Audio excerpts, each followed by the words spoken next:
flip the script. Guys, I got some coffee. Extra shot of espresso because I'm tired. Got a bacon, egg, and cheese croissant.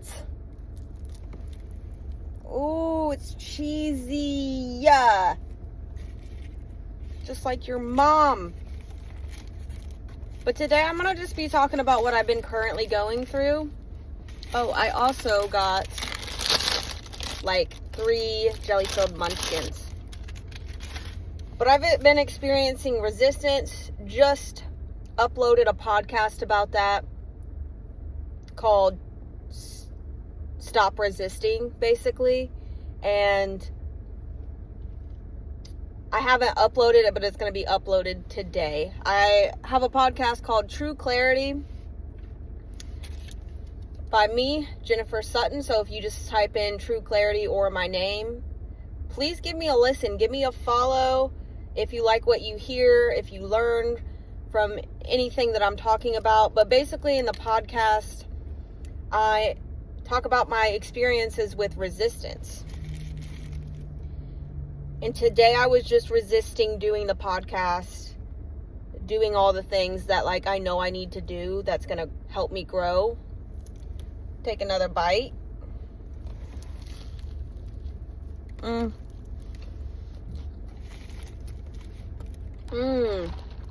That's good. I don't know about y'all, but I love a croissant. Oh my God. I'm sorry, I'm getting distracted by this guy.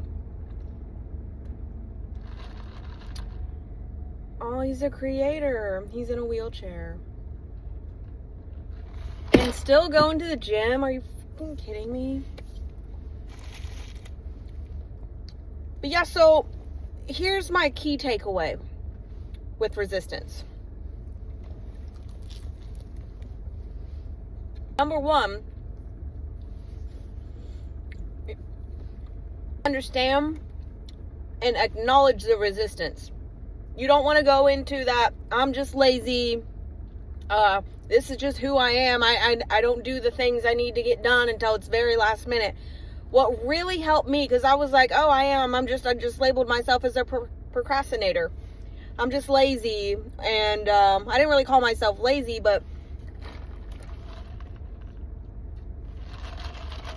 you know, it was what I started to believe about myself, even though I knew I was driven. I knew I was hardworking. I knew I liked to work on me and the things that I like to do. But because I wouldn't do it, it was just kind of like, maybe I am that. Maybe I'm not who I think I am.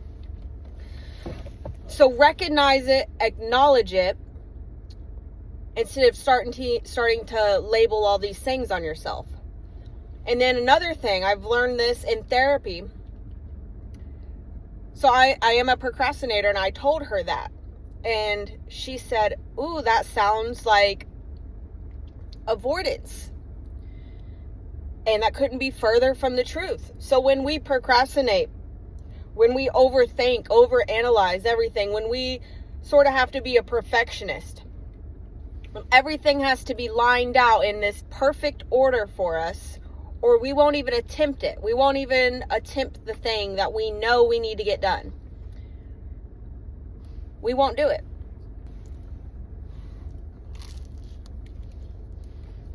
The mind is trying to do through procrastination, overthinking, perfectionism, all these things is trying to protect us. It's trying to keep us safe. Because doing the thing that we want to actually do, but we're creating all this resistance around, it's because it's almost like we got this fear. If we do it, if we keep achieving and doing the things that we said we were going to do, then we might be a different person.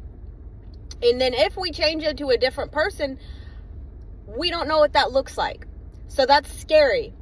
And then there's some fear, because now what if we're looked at differently?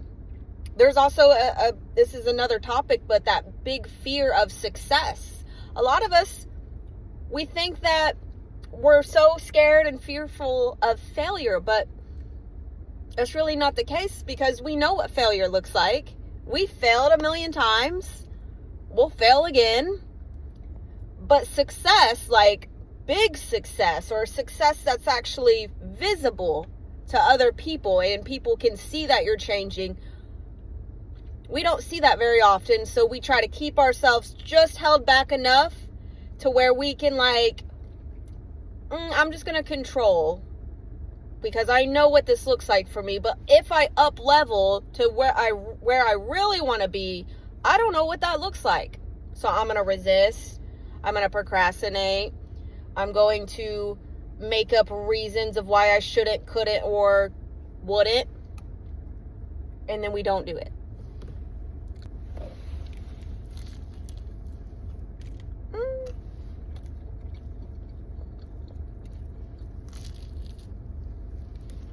So what I've learned through research, through therapy, and it's something I'm sure we all know, but we all know a lot of things. But we need reminding because we slip into old habits all the time. So if you're watching this and you're like, yeah, like I know, but do you? Are you really soaking it in enough for you to make a change? Or do you want to continue to stay stuck in the same pattern, in the same cycle, resisting life, resisting new connections, resisting anything that might be scary and pull you away from your comforting little bubble that you've always known and always been in?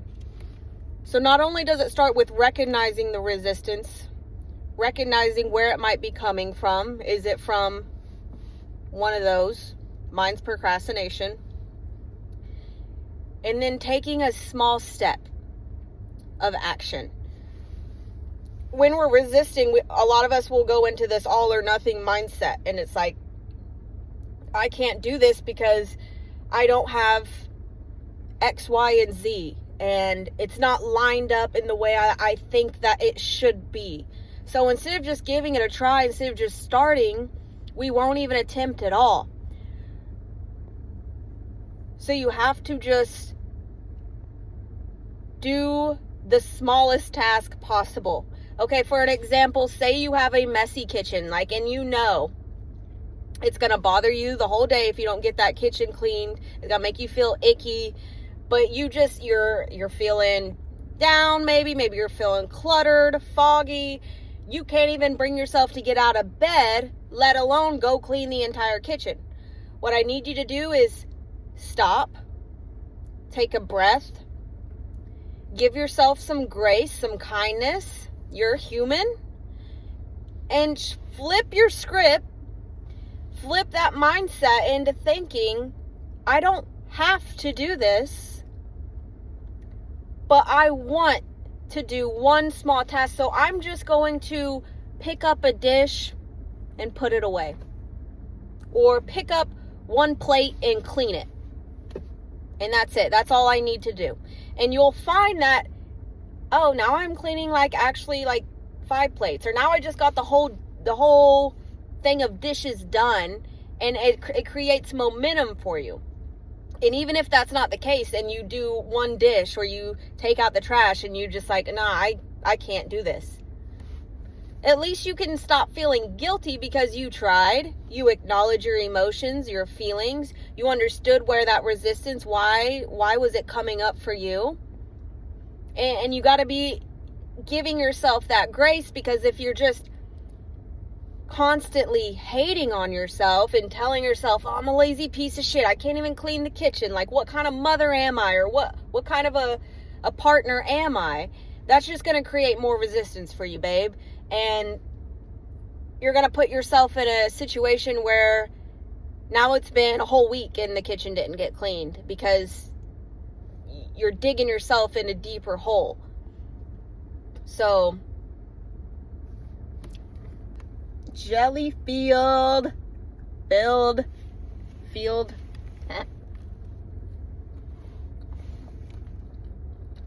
Okay. I went out to eat with a friend last night, and as we were leaving, she told me that it looked like I was losing weight. So I'm eating it up. I don't know what's been going on. I think she saw my ass and she saw that I was losing my ass. I'm like, no, not the booty. But to wrap things up, you guys, flip your script, flip the mindset. I really hope this helps on resistance, why you might be feeling just blah inside, not wanting to do anything, not feeling the motivation. Screw the motivation. We're not here for motivation. Motivation doesn't really work, and that comes once in a blue moon. We're going to be relying on momentum. So we're going to push ourselves out of that icky feeling by recognizing what we're feeling. And then we're just going to do a small task. The easiest thing that you can do. The smallest, simplest thing. And that's going to create less resistance for you.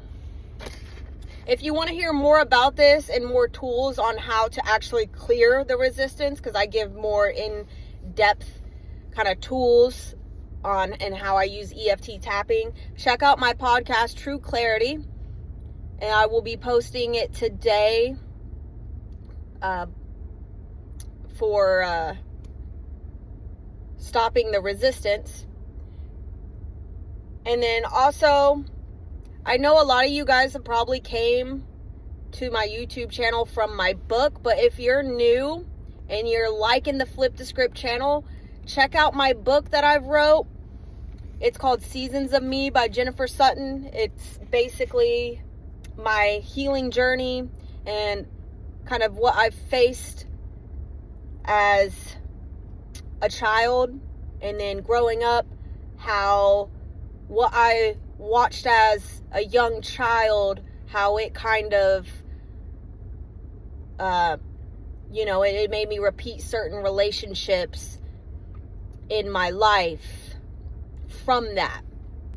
So let me know what y'all think. I love the support, and I'm so thankful. I'm so happy. Love you guys.